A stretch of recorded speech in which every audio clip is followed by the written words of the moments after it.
8 de la mañana con 10 minutos, 8 con 10 minutos, en Punto Noticias de Radio Pichincha saludamos con nuestro segundo invitado. También nos acompaña de manera presencial desde nuestros estudios Virgilio Hernández, parlamentario andino. ¿Cómo está, Virgilio? Buenos días. Bienvenido, qué gusto saludarle a los tiempos. Le acompañamos Alexis Moncayo, quien le habla, Licenia Espinel.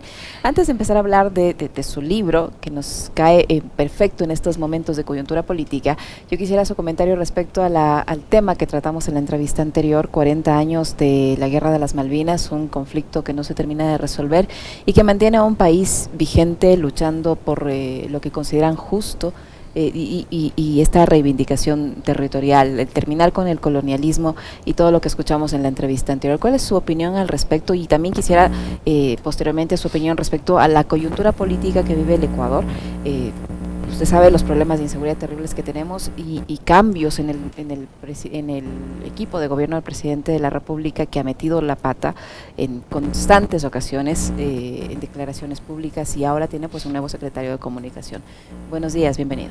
Muy buenos días, un gusto poder estar aquí en Pichincha, un gusto poder saludar con usted, Licenia, Alexis, siempre un gusto poder estar en esta cabina. Yo quisiera reafirmar lo que decía el embajador para las Malvinas, que las Malvinas son argentinas, y este es un sentimiento que se puede uno sentir. Yo tuve la posibilidad de estudiar en Argentina y por lo tanto uno puede sentir que esto está presente en cada momento, en la cotidianidad de la vida política, social, cultural de la Argentina. Las Malvinas son argentinas y las Malvinas además yo creo que expresan también una lucha por la descolonización, y las causas de la descolonización son causas de la humanidad. No es posible que en pleno siglo XXI tengamos las Malvinas, en las que, según escuchaba al embajador, en la que ni siquiera los argentinos pueden comprar en Londres, pero no pueden comprar en las Malvinas. Es un absurdo, es contra el sentido de la humanidad, del respeto a la dignidad, a la identidad, que por ejemplo el pueblo saharaui no sea reconocido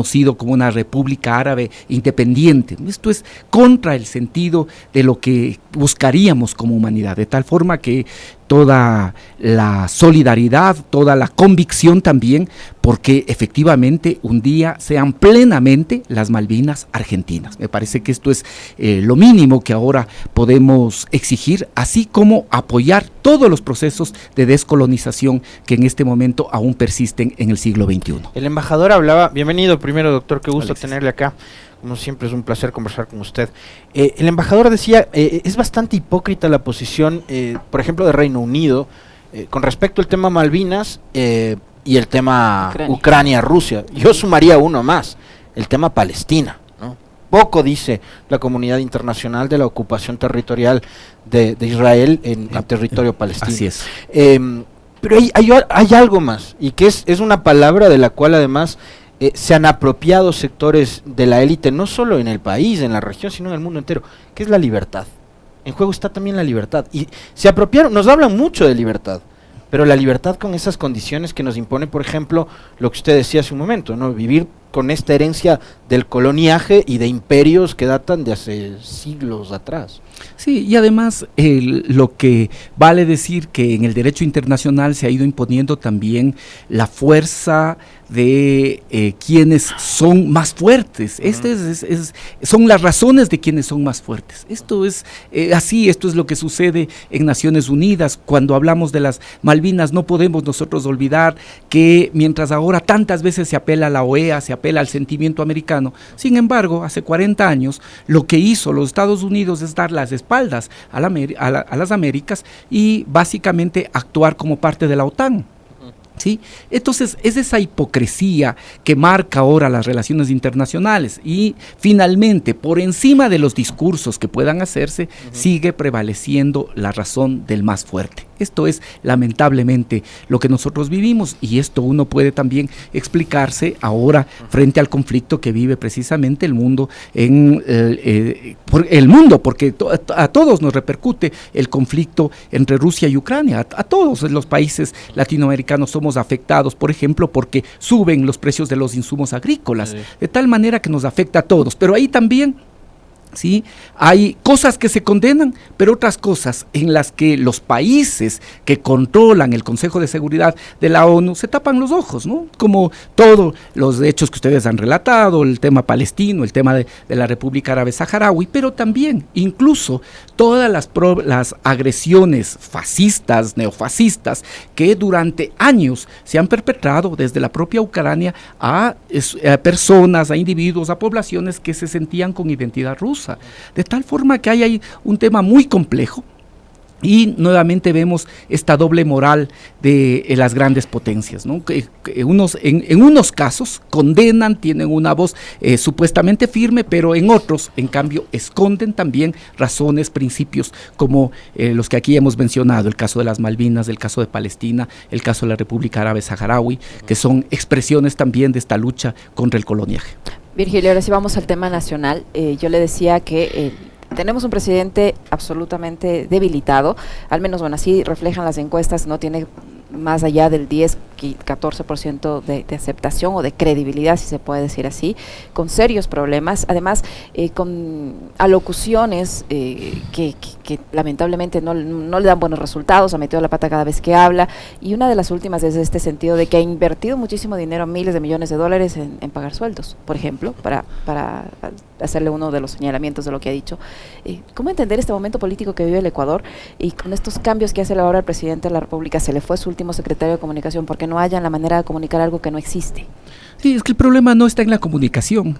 El problema está en la política, el problema está en quien conduce el Estado y si hay un presidente ausente, porque la realidad que más allá de esas alocuciones que hace en medios alquilados, con periodistas, perdónenme, alquilados, sí, más allá de esas alocuciones, es un presidente ausente, un presidente que no está para poder enfrentar los grandes problemas y en los momentos más críticos del país no está el presidente, ¿sí? Y si no está el presidente, imaginemos, esto sí es un ejercicio de imaginación, ¿dónde está el vicepresidente?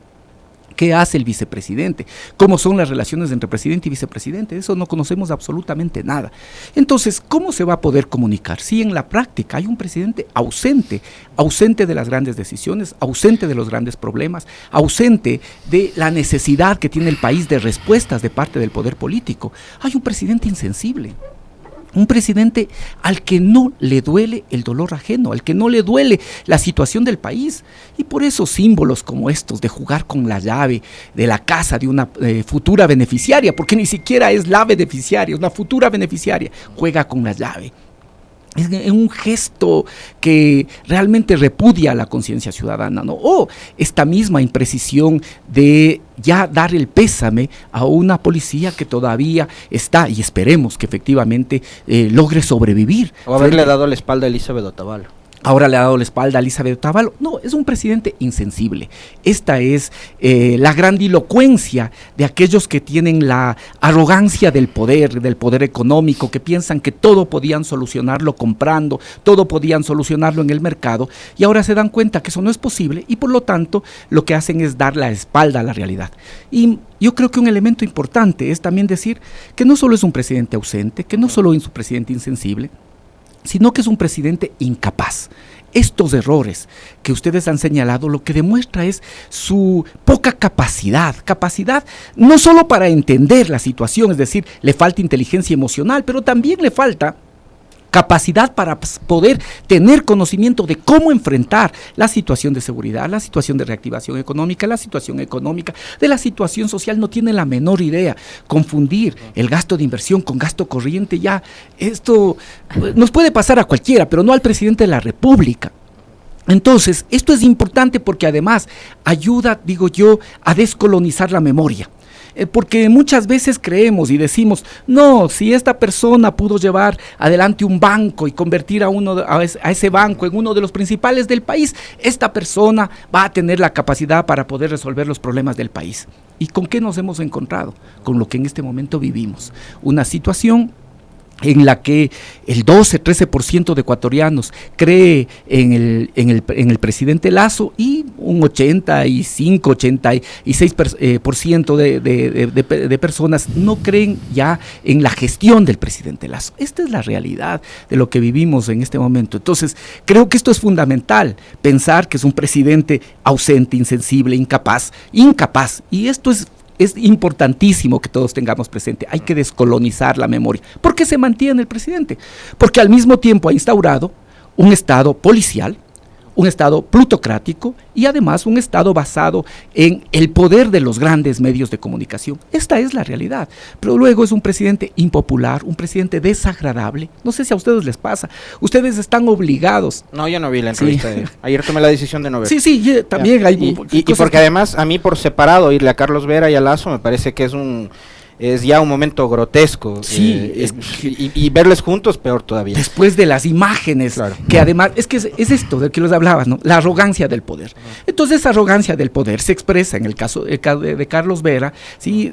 Insultando públicamente de la peor forma, ¿no? A quien es su subordinado. Exacto. Lo mismo que hace el presidente Guillermo Lasso. Lo mismo que hace, ¿no? No ha dudado en utilizar palabras grotescas cuando eso ha creído que le beneficia de alguna manera, demostrando el poco respeto que tiene a la población. De tal manera que, les digo, esto se va, este presidente se mantiene en un estado policial, y cuando hablo de un estado policial, hablo de un estado que dejó al margen la Constitución, que dejó al margen el Estado de Derecho, que se basa en una institución que sin duda, yo no quiero generalizar, habrá buenos oficiales y buenos policías, pero como institución está corroída, como institución está podrida, como institución requiere una profunda reforma, ¿sí? Una profunda reforma, no anclarse a lo peor que puede tener el poder político, no, porque con eso lo único que hacemos es vivir al margen de la Constitución. Estamos viviendo, como dice Gustavo Ferreira, como dice Zaffaroni, un estado de no derecho. Eso hay un estado policial, un estado plutocrático, ¿sí? A la mayor parte de la población nos va mal, pero a algunos les va bien, algunos piensan que todavía en los meses que le quedan, ¿no? Solo ha pasado 16 meses, una tercera parte del mandato, pero algunos creen que pueden hacer todavía grandes negocios. Ahí parecería que sí tiene algo de asidero la afirmación que hizo ayer el presidente Lasso de que existen dos países, dos de Ecuador, uno el que publica la prensa y otro en el que él vive. En el que él vive. O sea, en el que publica la prensa es el Ecuador que vivimos todos, ¿no? Y otro es la burbuja en la que vive el presidente Lasso. Me gustó mucho ese concepto que ha definido hoy Virgilio Hernández, el descolonizar la memoria. Parte de descolonizar la memoria, Virgilio, es precisamente mantener la memoria fresca.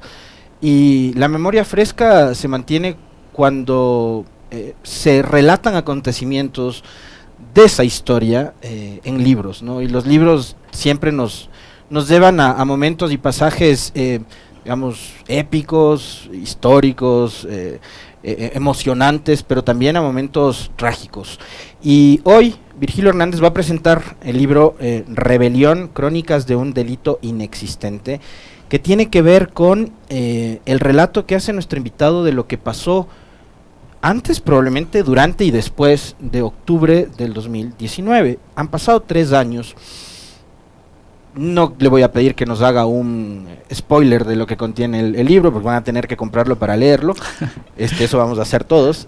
Vamos a estar hoy presentes, además. Agradezco a las 17 horas en el Fondo de Cultura Económica, acá cerca en la 6 de diciembre y Colón. ¿Qué le motivó a Virgilio a escribir este libro? ¿Y cuáles son, digamos, los momentos que con más intensidad relata Virgilio Hernández en este texto, de lo que vivió? Tengo que ser sincero que inicialmente no pensaba escribir un libro. ¿Cuándo empezó Virgilio a escribir? El libro realmente lo que recoge son una serie de cartas, de reflexiones, de publicaciones que hice durante el tiempo que me tocó estar en la clandestinidad, porque no sabía cuál era mi situación jurídica, y luego también los días de prisión. Entonces, y posteriormente en los más de 3 años que llevamos de este infame grillete. Entonces, lo que hacía es escribir una serie de textos, y fue el equipo, tengo que decir que ha estado cerca, Jack Ramírez, Fernando Buendía, Diego Maestre, luego también con el apoyo de Araceli, con el apoyo de Pamela Molina, de todos quienes hacen el equipo, quienes dijeron, ¿por qué no recogemos todos esos textos? Y además también lo que cuentas respecto de lo que fue tu diario, ¿no? Y estos días. Y le digo sinceramente, estos 70 días que primero de clandestinidad y luego de prisión son apenas un pequeño homenaje, así es un acto simbólico de recordar a personas que han estado 4, 5, 6 meses o años en prisión de manera injusta. De manera injusta. Para una persona que es inocente, un día en la cárcel es una eternidad. Y para las familias que viven ese dolor, es toda una vida. Entonces, contar lo que pasa en estos 2 meses y en estos 70 días, digamos, de clandestinidad y de prisión, solo es un homenaje a aquellas personas que han vivido muchos más meses, días, años, eternos, precisamente sin que se pueda demostrar su culpabilidad, o más bien teniendo que bregar con acusaciones absolutamente absurdas. Aquí en este país se ha establecido delitos de peculado por $7, así que no han podido después ni siquiera eso probar. Aquí en este país se ha hablado de 70,000 millones de corrupción y nunca han podido encontrar una cuenta. Aquí tenemos a Jorge Glass, que 5 años en prisión y hasta ahora, que es un secuestrado del Estado, porque incluso ha cumplido ya el 40%, debería estar libre hace 18 meses. Vida, claro. Es un milagro que esté con vida después de también lo que en estos días nos hemos enterado. O de Alexis Mera, con quien muchos decían que efectivamente podíamos tener contradicciones ideológicas, pero yo lo digo, Alexis es mi amigo. Alexis es mi amigo y yo creo en su inocencia. ¿Cómo es posible que la prueba más fuerte contra Alexis Mera sea que recibió un sobre Manila y la persona que llevó no puede dar cuenta de que en ese sobre Manila, para que nos imaginemos todos, había $1,5 millones?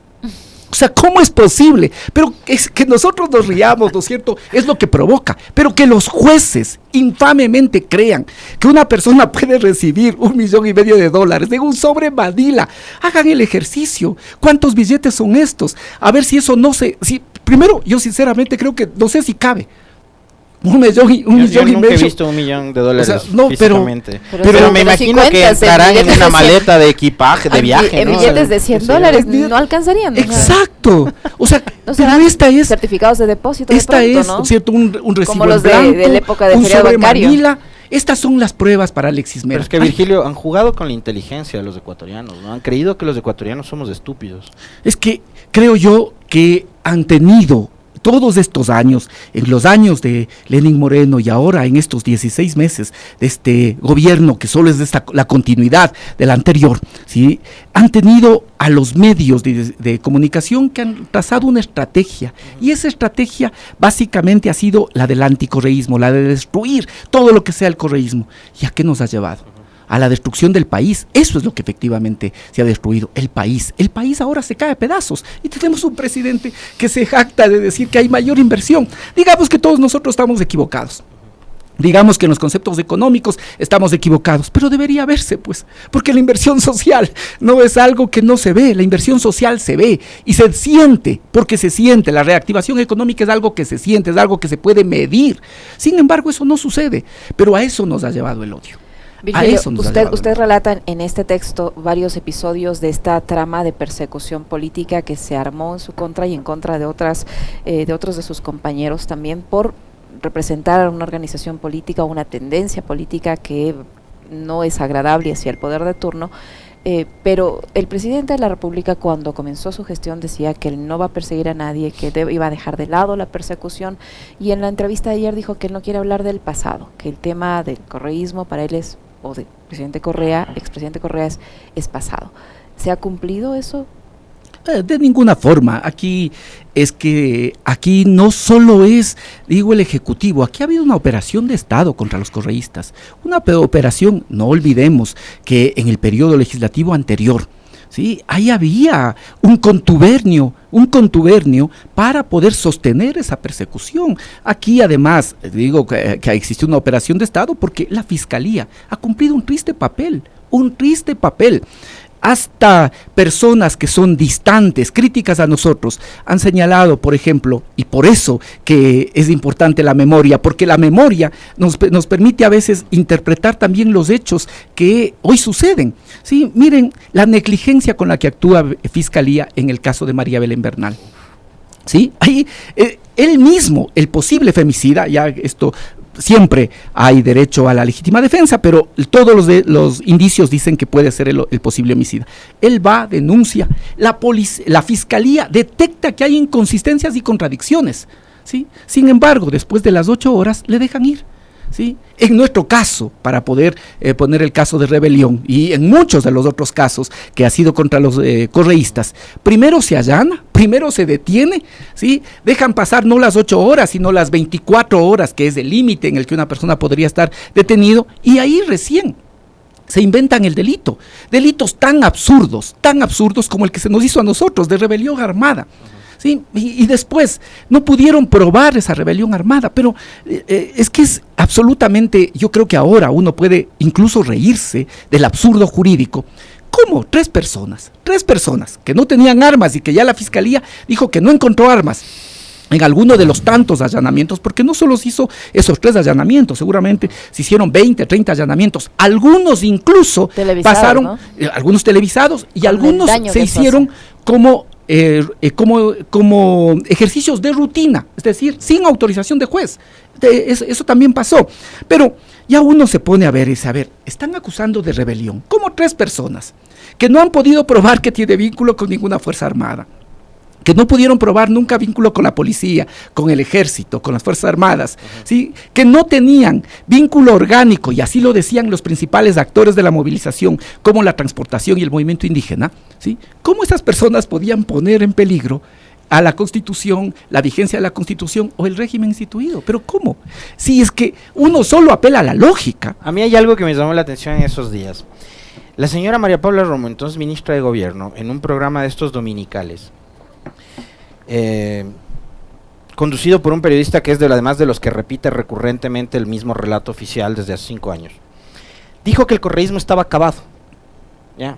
El periodista le pregunta si tenían miedo del regreso de Correa, del correísmo, y María Paula Romo dijo que el correísmo estaba aniquilado, acabado. Entonces, a mí, ¿cómo me resulta extraño, Virgilio, cómo 3 personas que además no tenían ningún vínculo con el movimiento indígena, porque octubre del 2019 como junio del 2022, las movilizaciones estuvieron lideradas por la CONAIE y por el movimiento indígena? De hecho, si nos remontamos al 19, el inicio de la movilización ni siquiera fueron los indígenas, fueron los transportistas. Entonces, ¿de dónde tenía la fuerza el correísmo, que había quedado sin partido, desarticulado, perseguidos, los líderes, etcétera, para movilizar una rebelión? Es que estos son de los temas más absurdos, por los que ni siquiera se debió haber ordenado la prisión preventiva. Es la realidad. Si es que existiría una fiscalía que actúa de manera técnico-jurídica, nunca debieron haber solicitado y nunca se debió haber un juez concedido la prisión preventiva. Esto es un absurdo, ¿sí? El juez que hizo esto, el doctor Julio Arrieta, ahora es magistrado de la Corte Nacional de Justicia, ¿sí? Precisamente, ahora que hemos estado en el juicio del Consejo de la Judicatura, hemos podido evidenciar cuáles eran los méritos de esos magistrados que pasaron a ser integrantes de la Corte Nacional de Justicia. Este es el caso del doctor Julio Arrieta. O el caso de Saquicela, ¿no? Que ¿sí? Pasó de juzgar a Correa a ser presidente de la Corte Nacional. Cosas como estas, o digo, el propio presidente después, Vladimir Jaya, que yo veía sus actuaciones, creía que era un jurista sensato. Sin embargo, él nos llamó a audiencia de juicio sin hacerse esta pregunta simple: ¿cómo 3 personas podían atentar contra el orden instituido y contra el presidente de la República, cuando esas personas ya ellos mismos habían comprobado que no tenían ni vínculo armado, ni financiaban ninguna movilización, porque todo eso se cayó, ¿sí? ¿Cómo pudo haber ordenado y haber ordenado el llamado a juicio? ¿Por qué? Porque había presiones políticas. Y tengo que rescatar, así como he mencionado a otros jueces, tengo que rescatar a la jueza Pavlova Guerra, a quien no conozco a la jueza Pavlova Guerra, ¿no? Ya dijeron también que era jueza correísta, cuando entiendo que es una funcionaria de cerca de 40 años en la función judicial, que siempre ha actuado con entereza. Cuando el 24 de diciembre del año 2019, a ella le presentaron, el fiscal le dijo, no hay pruebas para rebelión armada y queremos cambiar a rebelión simple, la jueza hizo la pregunta: ¿y por qué están presos? ¿Por qué les han detenido? ¿Cuál es la necesidad de que estén presos si usted me está diciendo que no son, que ya no se les puede investigar por rebelión armada? ¿Sí? Y después ordenó mantener la audiencia en la que se analizaba precisamente nuestra prisión preventiva, a pesar de que misteriosamente 24 de diciembre hubo amenaza de bomba en el edificio de la Corte Provincial. Y de lo que nos han dicho, porque eso no pudimos presenciar, los abogados, ¿sí? La jueza tuvo el interés de decir, aquí me quedo, señor fiscal, así es que vaya, traiga el expediente y aquí voy a realizar la audiencia.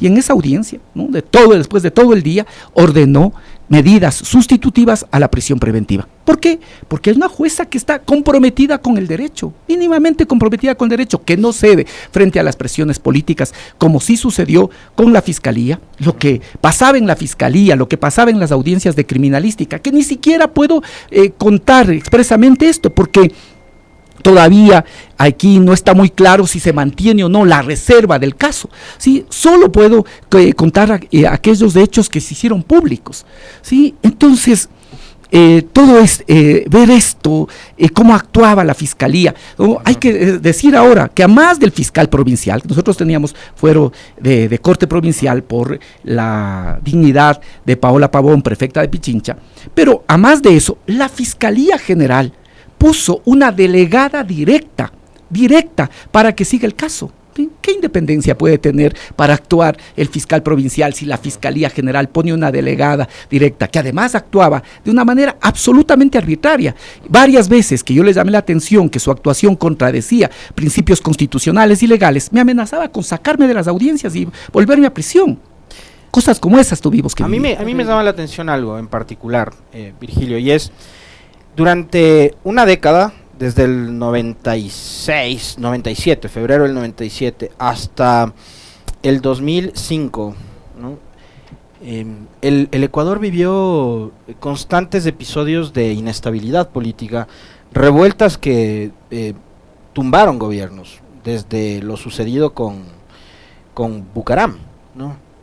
Estuvo Bucaram, estuvo Mahuad y estuvo Gutiérrez, y fueron derrocados por movilizaciones populares de entrada, pero después por decisiones que se adoptaban en probablemente oficinas de partidos políticos o departamentos de algún lujoso edificio en Quito, y probablemente también en cuarteles, en esa época militares. Pero bastaba una revuelta popular, es decir, yo recuerdo con mucha precisión, por ejemplo, lo que pasó en la época de Mahuad, año 2000, ¿no? Enero del 2000, cuando los indígenas se tomaron la universidad, llegaron a la Universidad Salesiana. Yo estaba estudiando ahí, fueron recibidos, estuvieron ahí, y después cayó Mahuad. Pero era una revuelta a la que después iban sumando ciudadanos poco a poco, y se caían los gobiernos. Y quienes en esa época eran los árbitros de la democracia, o digamos, actores fundamentales, eran los militares. Hace unos días conversábamos con Agustín Burbano, coincidía después Jorge Núñez. Viene a ser la policía ahora quienes se convierten en los que resuelven estas transacciones políticas y democráticas. Pero en esa época, después de las revueltas, no había perseguidos, no había detenidos, no había la necesidad de recurrir a los tribunales de justicia para proscribir organizaciones políticas o líderes políticos. ¿En qué momento se descompuso todo esto? ¿En qué momento la política dejó de resolverse justamente en la arena política y pasó a resolverse en un tribunal de justicia? ¿En qué momento la política se convirtió en una guerra en la que había que aniquilar moral, reputacionalmente, anímicamente al adversario, Virgilio?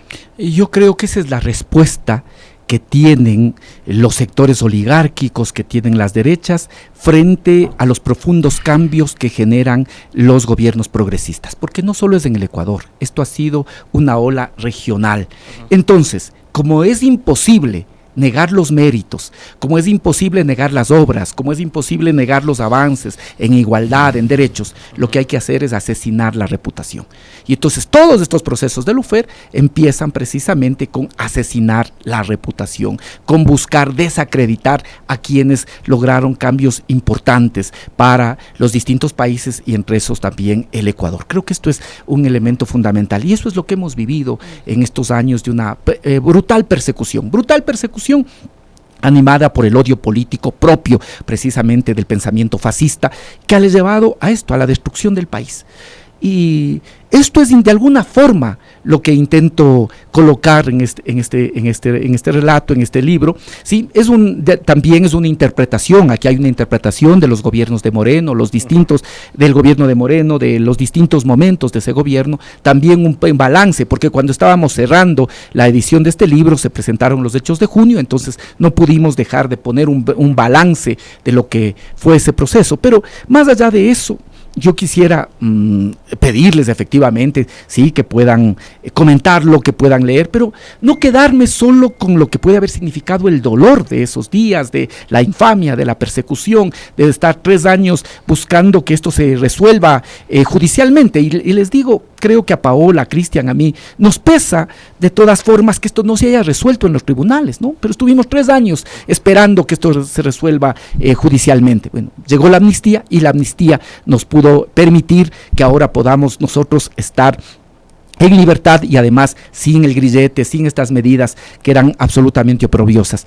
Pero más allá de eso, yo creo que es importante recoger, y a quienes puedan tener, recomiendo que leamos también no solo lo que fue el diario del encierro, lo que se vive cuando uno está detenido, que vuelvo a decir, es un homenaje, símbolo a todas las personas que viven esta persecución, y también las que pueden vivir ahora. Yo escuchaba ayer en este mismo medio a Ernesto Flores, ¿no? Del movimiento de Barista. Exacto. Entonces, comparto con él esa convicción de que si por sus ideas le van a perseguir, él va a estar para enfrentar. Entonces, pero la pregunta que uno se hace es, ¿por qué en un país alguien tiene que ser perseguido por sus ideas?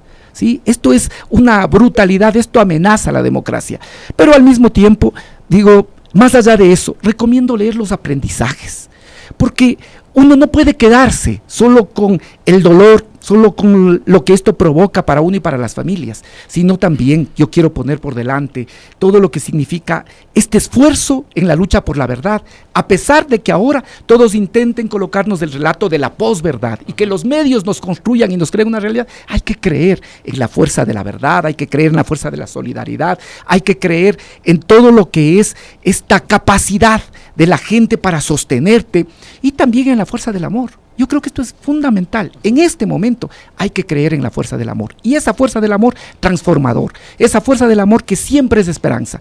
En el libro yo coloco algo que a mí me ha pegado personalmente muy fuerte en estos últimos meses. Y es que mi madre ha tenido que atravesar por una enfermedad muy dura, muy difícil. Pero nunca que le pregunto a mi madre cómo está, me dice mal. Nunca me dice mal. Siempre la respuesta es, gracias a mi Dios y a los médicos y a ustedes, estoy bien. Pero ¿cómo están ustedes? ¿Cómo estás vos? ¿Cómo van cuando estaba todavía antes de la amnistía, cómo va tu caso? ¿Cómo está? ¿Sí?